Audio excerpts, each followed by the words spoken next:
ত্রিপুরা সহ উত্তর পূর্বাঞ্চলের মানুষের স্বাস্থ্য পরিষেবাকে সুনিশ্চিত করতে কাজ করে যাচ্ছে ত্রিপুরা শান্তিনিকেতন মেডিকেল কলেজ ও হাসপাতাল। আগরতলার মধুবন রানীর খামারস্থিত শান্ত স্নিগ্ধ পরিবেশে মাথা উঁচু করে দাঁড়িয়ে আছে। এই হাসপাতাল গড়ে ওঠায় ওই এলাকার পরিবেশ পরিস্থিতি অনেকটাই পাল্টে গেছে। এক সময়ের গভীর জঙ্গল আজ লোকালয়ে পরিণত হয়েছে। সেই পরিবেশেই মানুষের স্বাস্থ্য পরিষেবা প্রদান করেছে ত্রিপুরা শান্তিনিকেতন মেডিকেল কলেজ ও হাসপাতাল।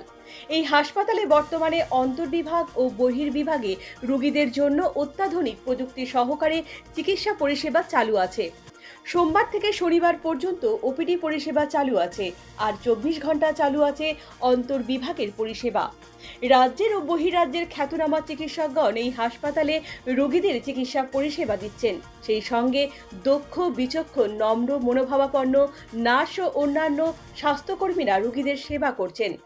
সবচেয়ে উল্লেখযোগ্য বিষয় হচ্ছে, অন্যান্য হাসপাতালে পরিষ্কার পরিচ্ছন্নতা সবসময় থাকে না বললেও চলে, কিন্তু ত্রিপুরা শান্তিনিকেতন মেডিকেল কলেজ ও হাসপাতাল 24 ঘন্টা পরিষ্কার পরিচ্ছন্ন থাকে।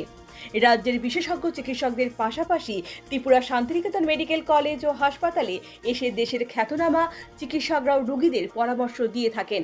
এই হাসপাতালে ইতিমধ্যেই চালু হয়ে গেছে টেলিমেডিসিনের ব্যবস্থা।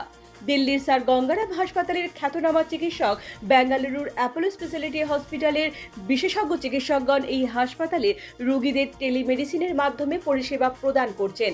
ফলে বহিরাজ্যের চিকিৎসকদের পরামর্শ নিতে এখন আর বাইরে ছুটে যেতে হবে না। বাড়িতে বসেই বাইরের চিকিৎসকদের পরামর্শ নিতে পারবেন রোগীরা। ত্রিপুরা সহ উত্তর পূর্বের মানুষের স্বাস্থ্য পরিষেবাকে সুনিশ্চিত করতে এই পরিষেবা জারি থাকবে। ব্যুরো রিপোর্ট, পজিটিভ বার্তা।